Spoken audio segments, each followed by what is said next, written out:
So yung mga lodi, dito po tayo sa San Juan para i-troubleshoot itong Sniper 150. Okay? So ang issue nito mga katropa, nagkakaroon ng error 96, 46, at nawawala yung display ng panel gauge at tumitirik ito sa kahabaan ng biyahe. Okay? So paano nga ba i-troubleshoot yung ganitong klaseng sakit sa motor, lalo na sa Sniper 150?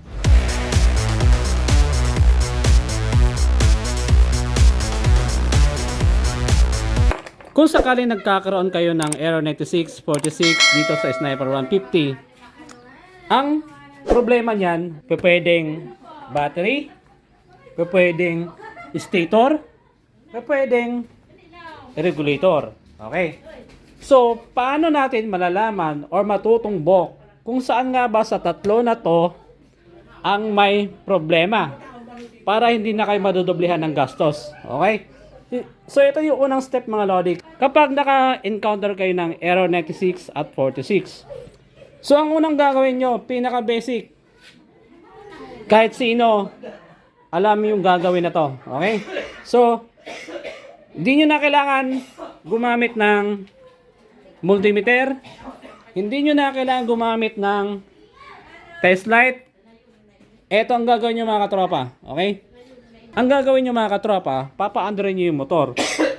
Pero, dapat may laman pa yung battery. Okay? Para umandar pa siya. Alam nyo ba mga katropa, ang sniper na motor ay kayang umandar kahit drain or walang battery as long as walang problema ang regulator. Ang ganitong paraan para hindi humaba ang pag-troubleshoot natin dito sa sniper. Bago natin hinalaan kung may problema ang stator, uunahin muna natin ang battery at regulator. So ngayon, pag napaandarin nyo na, katulad nito, papaandarin natin, dito malalaman natin kung may problema yung regulator or wala. Tayo mga lodi, umaandar, okay? So ang gagawin natin dito para malaman natin kung may problema yung regulator, ito, aalisin nyo yung positive na terminal ng battery. Kapag namatay yung motor, may problema yung regulator. Kapag hindi namatay, walang problema. Oy. Kung sakaling ginaya mo ang proseso ng ginagawa ko at nagkataon na namatay yung makina ng motorsiklo, hindi ibig sabihin magpapalit na agad kayo ng regulator or kaya naman stator. Ito ang susunod yung gagawin. I-check ninyo ang apat na terminal ng regulator. Pwede kasing naglo-lost contact lang yan sa wiring. Ito naging okay. Kaya naman nung ginagawa ko itong proseso mga lodi, ako'y nagtaka kung bakit hindi namamatay ang makina ng motor. Kasi tinesting ko to nung una. Inalis ko yung positive terminal kung saan nakakonek sa battery. Pagkatapos namatay yung makina. Ang ginawa ko lang dito mga lodi, binaluktot ko lang ang bawat pin terminal ng regulator para hindi bumitaw sa socket terminal. Kagaya ng gagawin natin dito. So yung mga idol, kasi kanina nung binunot natin yung battery, hindi siya namatay. So possible na hindi pa to sira. Nag-lost contact lang siguro dito sa kanyang socket. So ang ginawa natin mga lodi, bined natin yung bawat terminal nitong regulator. Ayan. Tinabingin natin para dito sa socket kumapit at mag-contact. So again mga lodi, susubukan natin ulit kapag hindi to namatay yung motor, kapag binunot ko sa battery, ibig sabihin wala nga problema itong regulator. Okay? Susubukan natin ulit mga idol. Nung unang testing natin dito sa motor mga idol, nung tinanggal ko yung battery dito sa positive terminal, namatay yung motor. Okay? Kanina, sinubukan ko na paandarin siya ulit, tapos tinanggal ko yung battery. Aba, hindi siya namatay. So, ang hinala ko, walang problema yung regulator. Ang may problema yung terminal. Dito mga lodi, ito. May terminal dito sa loob. Ang ginawa ko, pinagbabaloktot ko yon. Dito, nakikita nyo naman sa video na nakatabingi yung terminal para pagsalpak dito sa bawat pin, hihigpit. So ngayon mga katropa, dahil na baloktot natin yung terminal, susubukan ulit natin papaandarin yung motor. Tapos, bubunutin natin dito sa positive terminal. Dito, malalaman natin kung mamamatay pa ba yung motor or hindi na. So, ikikik natin mga lodi. So, ayan. So, umaandar na yung motor mga idol. Dito, kapag may problema yung regulator natin, yung harap na yan, eto, pagbunot natin dito, mamamatay yung motor. Dapat mamamatay. So yung mga lodi, hindi siya namatay.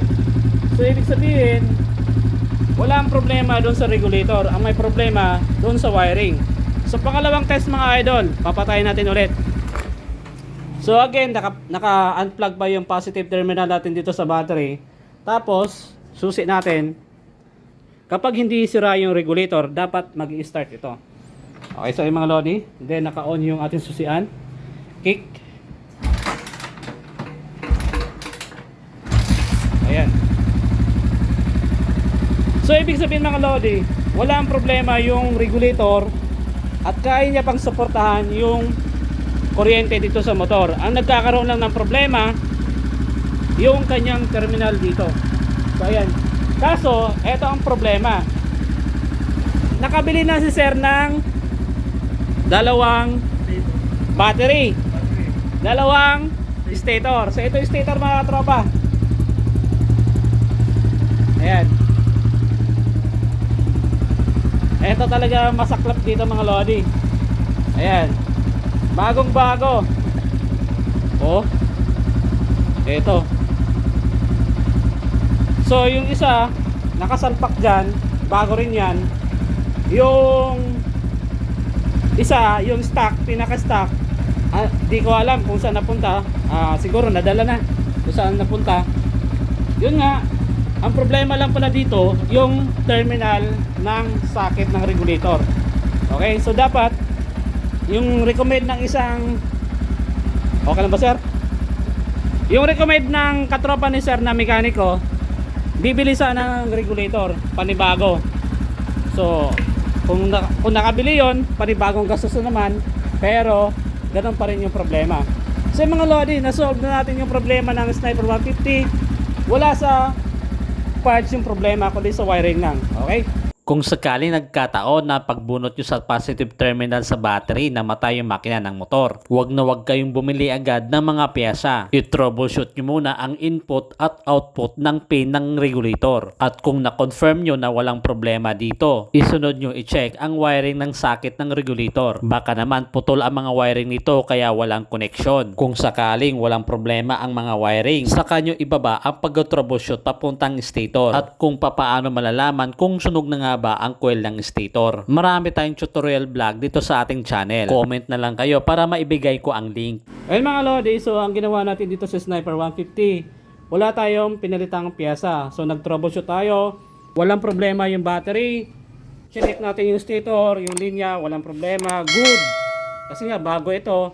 At yung harness, walang problema.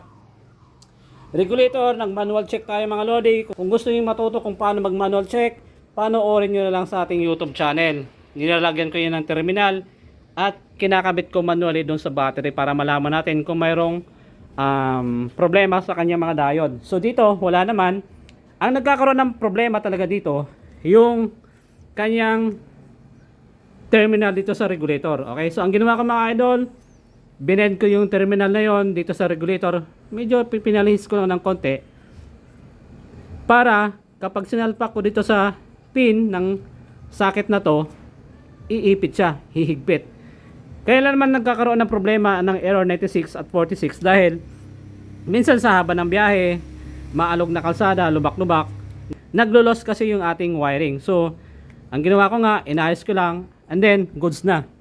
Ang masaklap dito mga lodi, bumili siya ng dalawang stator, so walang problema yung stator niya. Magkano ito? Tapos, bumili rin ng dalawang battery, walang problema. And then, sinasuggest pa ng gumagawa na palitan yung regulator. So, mabuti na check natin at hindi tayo na pabili ng bagong piyasa. So, kung nakabili tayo, sayang naman. Ganun pa rin yung problema.